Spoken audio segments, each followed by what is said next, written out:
오늘 이사야 26장의 말씀을 통하여서 주의 열심을 보면 부끄러워하리라 라는 제목으로 말씀 나눠보도록 하겠습니다. 자, 본문에는 하나님의 구원의 은혜를 입은 백성들의 찬양이 등장하고 있습니다. 본문 11절 말씀 보겠습니다. 여호와여, 주의 손이 높이 들릴지라도 그들이 보지 아니하오나 백성을 위하시는 주의 열성을 보면 부끄러워할 것이라. 불이 주의 대적을 사르리이다. 자, 주의 열심을 보면, 여기 열심은 뜨거운 사랑 혹은 열정을 나타내는 단어입니다. 하나님께서 당신의 백성들을 열정적으로 사랑하심을 성경에서는 이것을 일하시는 하나님으로 소개하고 있습니다. 태초에 하나님이 천지를 창조하시니라. 성경은 하나님을 처음부터 일하시는 분으로 소개하였습니다. 또 우리가 지난주에 살펴본 임재라는 이 주제를 통하여서 하나님께서 천지를 창조하신 후에 모든 활동을 멈추시고 그저 바라보시는 하나님이 아닌 당신의 자녀여 백성들을 위해 늘 일하시는 분으로 일하시기 위해 우리에게 찾아오시는 분임을 우리는 확인하여 보았습니다. 아담과 하와, 또 가인과 노아, 그리고 아브람과 그의 후손들의 이야기를 통해서 그들의 역사 안에 찾아오시고 늘 동행하시며 임재하여 주셔서 그들의 아픔을 감싸주시고 돌아보시는 분으로 성경은 하나님을 소개하고 있습니다. 이런 하나님의 일하심이 오늘 이사야서의 하나님의 구원으로 이어지고 있는 것이겠죠. 지난주 말씀 이사야 26장 6절로 7절의 말씀입니다. 만군의 여호와께서 이 산에서 만민을 위하여 기름진 것과 오래 저장하였던 포도주로 연회를 베푸시리니 곧 골수가 가득한 기름진 것과 오래 저장하였던 맑은 포도주로 하실 것이며 또 이 산에서 모든 민족의 얼굴에 가린 가리개와 열방 위에 덮인 덮개를 제하시며 사망을 영원히 멸하실 것이라. 주 여호와께서 모든 얼굴에서 눈물을 씻기시며 자기 백성의 수치를 온 천하에서 제하시리라. 여호와께서 이같이 말씀하셨느니라. 하나님이 이와 같이 일하시고 그 은혜를 입은 자들에게 나올 고백의 찬양이 이어지는데 26장 9절 말씀입니다. 그날에 말하기를 이는 우리의 하나님이시라.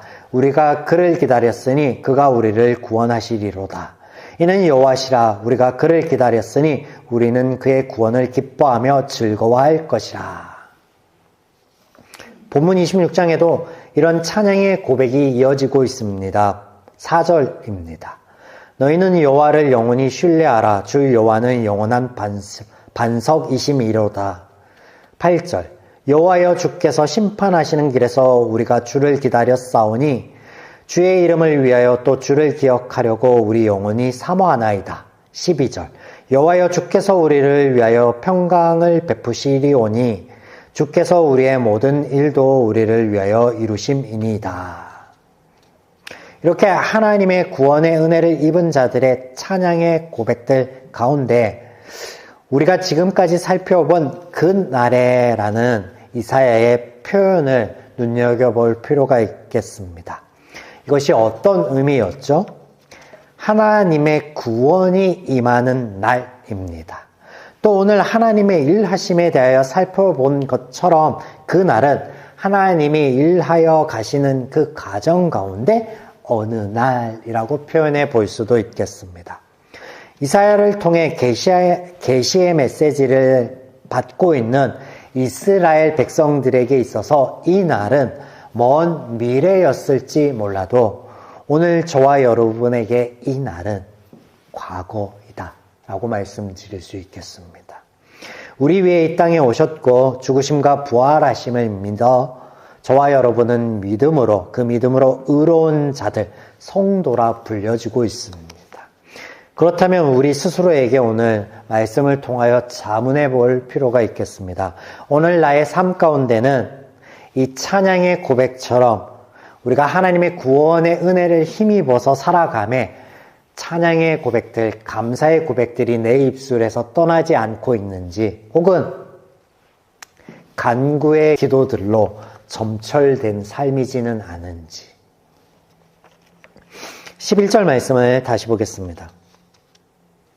여호와여 주의 손이 높이 들릴지라도 그들이 보지 아니하오니 백성을 위하시는 주의 열성을 보면 부끄러워할 것이라. 불이 주의 대적을 사르리이다.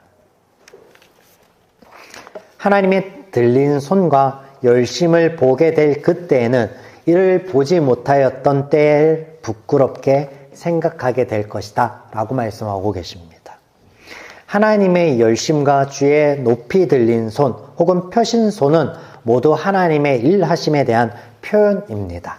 특별히 손은 권능을 상징하는 것으로 하나님께서 손을 펴신다 혹은 드신다 라고 성경에 기록되고 있을 때는 이것이 하나님의 돌보심의 역사이다 라는 것을 우리가 이사야서 전 강의 시간에 살펴보았습니다.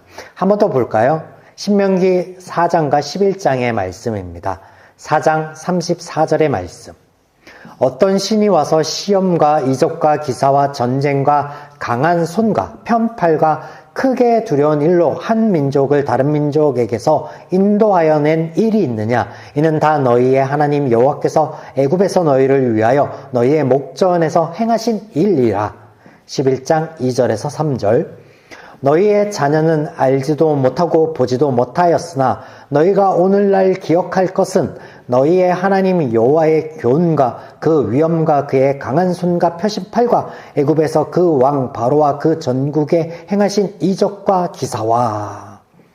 무엇입니까? 하나님의 은혜의 역사, 하나님의 일하심에 대하여 말씀하고 있는 대목이죠.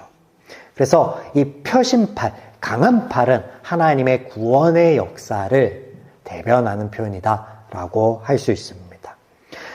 여러분, 그렇다면 하나님의 구원의 은혜를 입고 성도되어 여전히 우리와 함께 하시며 역사하시는 하나님을 우리가 보지 못할 때는 언제이며 또 어떻게 그 하나님을 바라볼 수 있어서 지난 날을 부끄러워하기도 하며 하나님을 찬양하는 삶, 그 은혜를 누리는 삶으로 이어갈 수 있을지 오늘 찬양의 말씀 가운데 몇 가지의 단초를 발견하여 나누어 볼 수 있으니 우리 함께 보도록 하겠습니다. 본문 9절입니다. 밤에 내 영혼이 주를 사모하였은즉 내 중심이 주를 간절히 구하오리니 이는 주께서 땅에서 심판하시는 때 세계의 거민이 의를 배움이니이다. 밤에 내 영혼이 주를 사모합니다 라고 찬양하고 있습니다. 여기에 밤은 상징적 표현으로 빛이 없는 특정한 시간을 의미하는 게 아니에요. 해가 떨어지고 해가 뜨기 직전의 그런 우리의 시간대를 의미하는 것이 아니라 인생의 그늘 혹은 여호와의 광명이 비치지 않은 때로서 하나님의 역사가 보이지 않은 것과 같은 그 시기를 의미합니다. 우리의 삶 가운데 찬양의 고백이 아닌 간구의 기도가 넘친다라고 하면 지금 이런 밤과 같은 날들을 보내고 있는 것이겠죠. 또 이를 조금 더 확대하여 보면 우리가 살아가는 세상에 아직 온전한 하나님의 구원이 임재하지 않았기 때문에 아직 죄가 있기 때문에 이것이 남아있어 우리의 주변과 우리의 마음에 여전히 있고 만연하여 우리는 밤과 같은 날들을 보내고 있지는 않은지 오늘 찬양 중에 보면 잉태한 산고 잉태한 여인의 임박한 산기 가운데 당하는 고통에 대한 이야기가 있는데 이것이겠죠.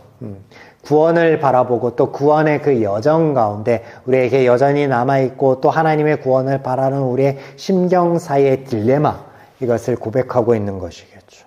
자, 이때 우리의 중심이 흩어지지 않고 하나님을 바란다면 세계의 거민들, 우리 주변의 사람들이 우리를 통하여 하나님을 배우게 될 것이다 라고 찬양하고 있습니다. 높아심에 잠깐 짚고 넘어갑니다. 구원은 은혜입니다. 또한 하나님의 역사하심도 하나님의 백성을 사랑하시는 하나님의 마음에서 시작되는 것입니다. 우리가 간절히 기도하고 바라여서 얻어지는 결과가 아님을 말씀드립니다. 그럼에도 우리의 중심이 원망이나 비관이 아닌 하나님을 향하도록 말씀하고 계신 것은 나의 마음과 생각을 지킴이 우리 주변에 역사하시고 도우시고 위로하시고 선용하시는 그 하나님을 바라볼 수 있게 우리의 시선을 그렇게 고정시킬 수 있게 한다라고 말씀하고 있기 때문에 그렇습니다. 그리고 그런 우리의 모습이 만민에게 살아계신 하나님을 증거하는 통로가 된다라고 말씀하고 계십니다. 본문에서 세계의 거민들, 우리의 주변 사람들이 나를 통해서 배우게 될 것이 무엇이냐? 의이다라고 표현하고 있어요. 의. 이 의라고 하는 단어는 하나님의 공의를 가리키는 단어이며 우리가 이미 지난 시간들 속에서 여러 차례 이것이 하나님의 은혜에 관한 것임을 살펴보았습니다.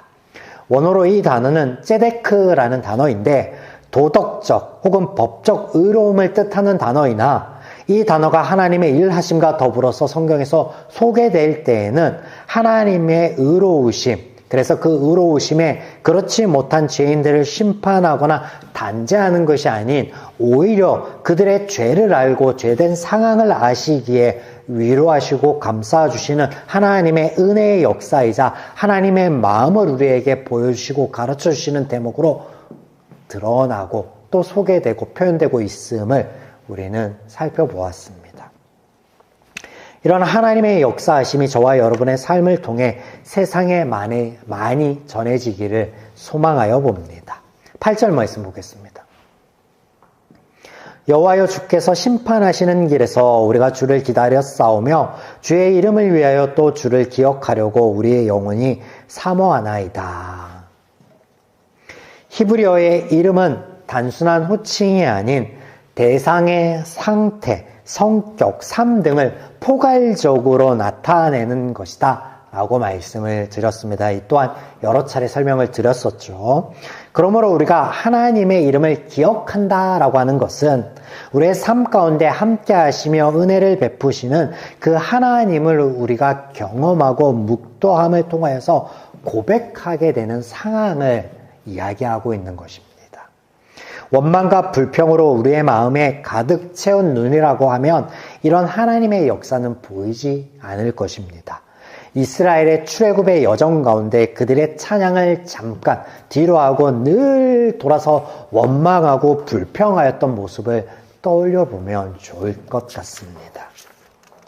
모세에게 이스라엘에게 하나님께서 하나님의 이름을 이렇게 설명하여 주셨었죠.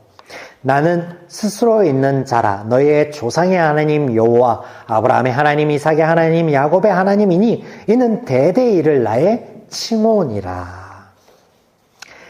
우리 각자의 삶 가운데 함께 하시며 살아 역사하시는 하나님을 개인이 경험하게 되고 그리고 고백하게 될 때 그것이 하나님의 이름이 됩니다. 7절 말씀 보겠습니다. 의인의 길은 정직함이여 정직하신 주께서 의인의 첩경을 평탄하게 하시도다. 하나님께서 우리의 길을 만드신다라고 하십니다. 어떻게? 평탄하게. 앞서 9절 표현과 더불어서 우리가 하나님의 구원의 은혜를 입고 성도됨이 인생의 고난과 역경이 전혀 존재하지 않는 것을 의미하는 것은 아님을 이런 말씀을 통해서 한 번 더 깨닫게 됩니다. 사실 인생의 굴곡은 자연스러운 것입니다. 모든 것에 때가 있음을 하나님께서 전도서에서 말씀하여 주셨는데 태어날 때가 있고 성장할 때가 있고 열심히 일할 때가 있으며 인생의 황혼을 보내며 지난 날을 추억할 때가 있습니다.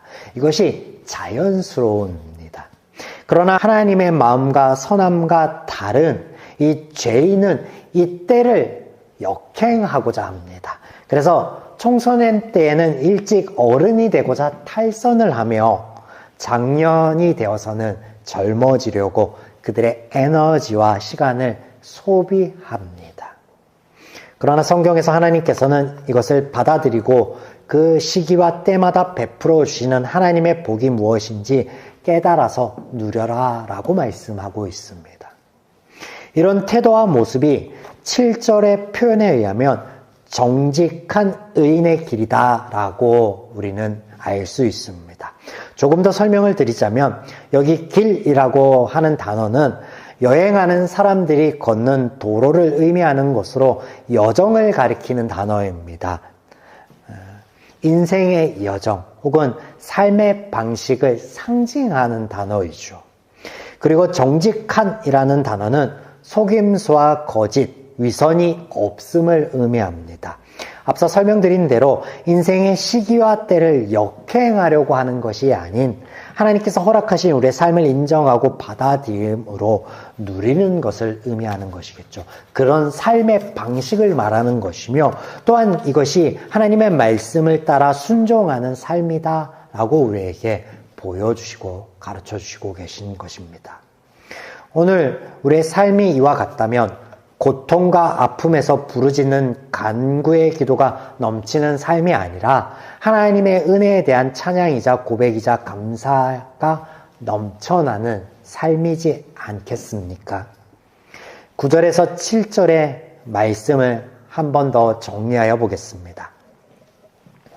우리가 삶을 살아가다 보면 나의 뜻과 소망과는 다른 밤과 같은 때가 분명히 있을 것입니다.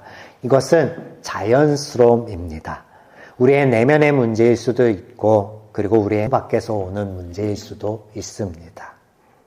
하지만 이런 여러 가지 원인들이 있을 수는 있으나 한 사람의 인생에 주어진 시간 안에 꽃이 피었다 지는 것처럼 이것은 우리의 삶의 한 부분임을, 자연스러움임을 받아들이시기를 권하고 있습니다.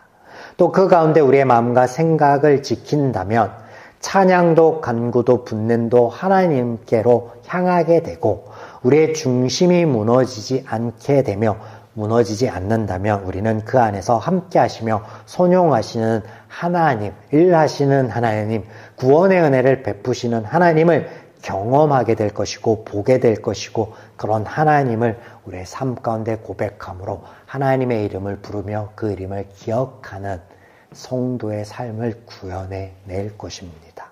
이것이 하나님의 살아계심과 역사하심의 증거가 되어서 하나님의 의로우심 또 하나님의 열심을 세상에 드러내는 통로가 될 것을 말씀하고 계십니다. 사랑하는 여러분, 오늘 나눈 말씀처럼 하나님께서 베푸신 온전한 구원을 이루며 누릴 수 있는 저와 여러분의 이 한 주의 발걸음이기를 주님의 이름으로 축원드립니다. 또한 기억할 것은 우리의 이 여정이 결코 녹록지 않다라는 거예요. 찬양의 고백 가운데 잉태한 여인의 산기가 임박하여 겪게 되는 고통을 호소하고 있습니다. 그렇습니다. 우리가 삶 가운데 인생의 굴곡 가운데 이것을 자연스러움으로 받아들이지 못하고 아파하고 괴로워하고 하나님 앞에 간구하는 모습과 같이 우리가 이것을 비록 하나님 안에서 인정하고 하나님 안에서 하나님을 바라보며 그 역사하심을 구하고 나아갈지라도 그 길은 쉽지 않고 여전히 고통스러움을 말씀하고 있으니 이 또한 기억함으로 우리가 하나님 안에 우리의 중심을 지킬 수 있기를 이것 또한 주님의 이름으로 축원드립니다.